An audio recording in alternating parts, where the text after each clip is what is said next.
बोला भारत माता को बोला भारत माता को बोला भारत माता को అందరికీ స్వాతంత్ర దినోత్సవ శుభాకాంక్షలు.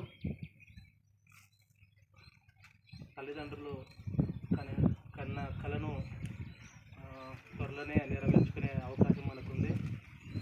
అందరూ కష్టపడదాం, అందరం బాగా చదువుదాం, అందరం టీచర్ ఉద్యోగంతోనే బయటికి వెళ్దాం. కానీ ఏ ఒక్క నిమిషం కూడా వృధా చేయకుండా అమ్మ నాన్నను తలుచుకుంటూ మన ఫ్యూచర్ని తలుచుకుంటూ ఏ ఒక్క నిమిషం కూడా వృధా చేయకుండా కష్టపడదాం. ఎందుకంటే 6 నెలలు సావాసం చేస్తే వీళ్ళు వాళ్ళు అవుతారని అంటుంటారు, సామెత ఉంది కదా. అట్లా మనం కూడా కష్టపడదాం.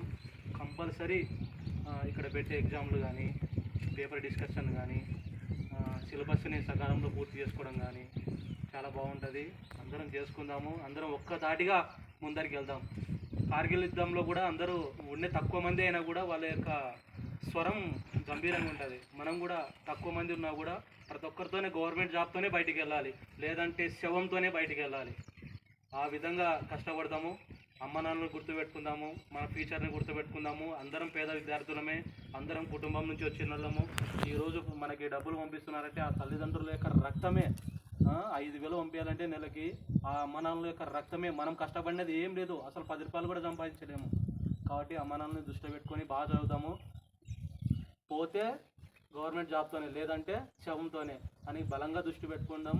బయటికైతే తక్కువ మనం టైం వేస్ట్, అంటే బయటికి ఏదైనా అవసరమైతేనే బయటికి వెళ్దాము, లేదంటే ఇక్కడే కూర్చొని చదువుకుందాము. ఎన్ని ఆటంకాలు ఉన్నా, ఎన్ని నష్టాలున్నా, ఎన్ని కష్టాలున్నా, ఏది ఏమైనా కానీ ఒక్కదాటిగా వెళ్దాము, అందరం జాబ్తోనే వెళ్దాము. బోలా భారత్ మాతా కో జై అన్నా. సౌండ్ రావడం లేదన్నా. బోలా భారత్ మాతా కో జై.